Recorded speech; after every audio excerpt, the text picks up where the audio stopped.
रोज सुबह उठ के हनुमान जी का ए मंत्र का 11 बार जाप कर लीजिएगा। आपके जीवन से हर एक समस्या, दुख, दर्द का निवारण हो जाएगा। दक्षिणमुखाय पंचमुख हनुमते कराल बदनाय नारसिंहाय ओम खां ह्रीं हूं हौं फः सकल भीत प्रेत दमनाय स्वाहा।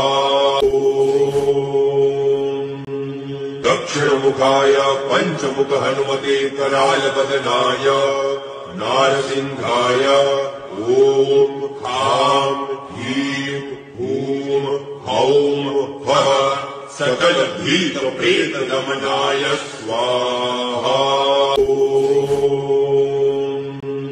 दक्षिणमुखाय पंचमुख हनुमते कराल बदनाय नारसिंहाय ओम खां ह्रीं हूं हौं फः सकल भीत प्रेत दमनाय स्वाहा। दक्षिणमुखाय पंचमुख हनुमते कराल बदनाय नारसिंहाय ओम खां ह्रीं हूं हौं फः सकल भीत प्रेत दमनाय स्वाहा। दक्षिणमुखाय पंचमुख हनुमते कराल बदनाय नारसिंहाय ओम खां ह्रीं हूं हौं फः सकल भीत प्रेत दमनाय स्वाहा।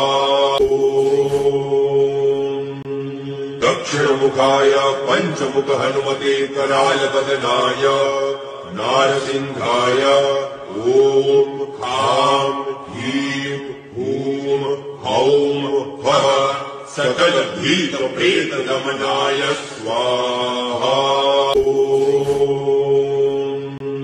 दक्षिणमुखाय पंचमुख हनुमते कराल बदनाय नारसिंहाय ओम खां ह्रीं हूं हौं फः सकल भीत प्रेत दमनाय स्वाहा।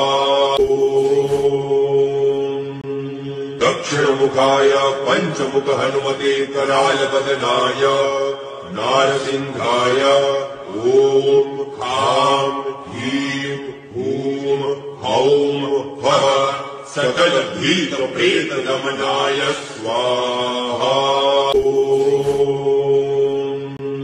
दक्षिणमुखाय पंचमुख हनुमते कराल बदनाय नारसिंहाय ओम खां ह्रीं हूं हौं फः सकल भीत प्रेत दमनाय स्वाहा।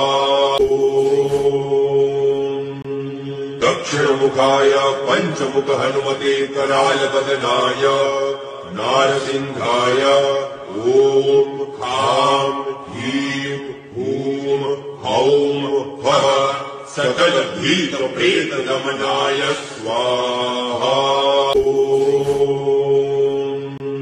दक्षिणमुखाय पंचमुख हनुमते कराल बदनाय नारसिंहाय ओम खां ह्रीं हूं हौं फः सकल भीत प्रेत दमनाय स्वाहा।